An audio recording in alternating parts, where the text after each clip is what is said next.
référence. Est-ce que tu accordes de la référence au Seigneur Jésus qui est dans ta vie? Est-ce que tu aimes te prosterner devant lui? Que ce soit devant les hommes ou pas devant les hommes. Est-ce que tu aimes, Seigneur, je vais juste me prosterner devant toi? Nous sommes en train de voir des attitudes à avoir pour développer une intimité avec Dieu. Est-ce que instinctivement tu viens te prosterner devant lui? Marie est venue se prosterner devant Jésus. Et l'attitude de prosternation, ça me rappelle ce que la parole de Dieu nous dit. Comment les femmes doivent se comporter vis-à-vis de leur mari. Amen.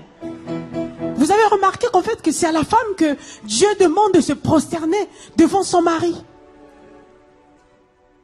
Dieu n'a pas demandé au mari de se prosterner devant sa femme, mais Dieu demande à la femme de se prosterner devant son mari.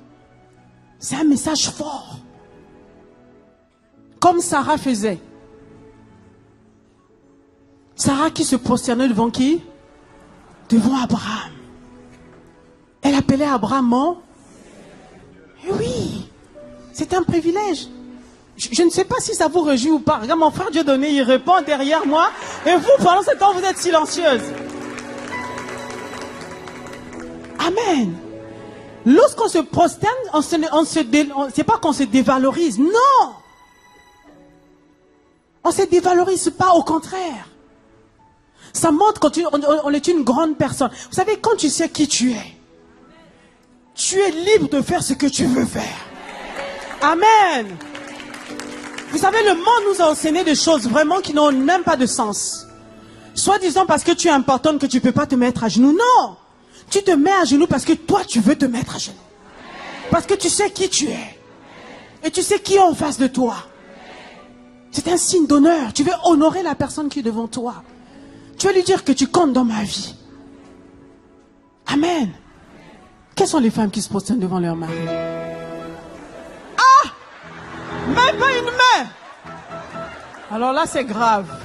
Amen, ma soeur. Que Dieu te bénisse. Si tu te prosternes devant ton mari, tu pourras te prosterner devant Dieu. Amen. Eh oui!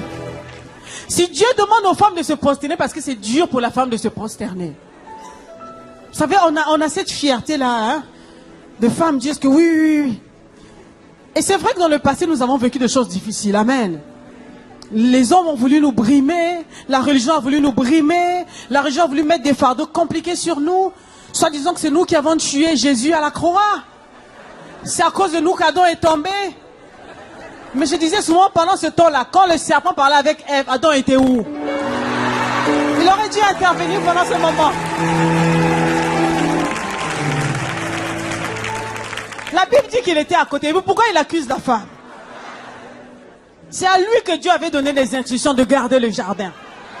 Quand Dieu parlait à Adam, Ève n'était même pas là. Donc elle ne savait pas.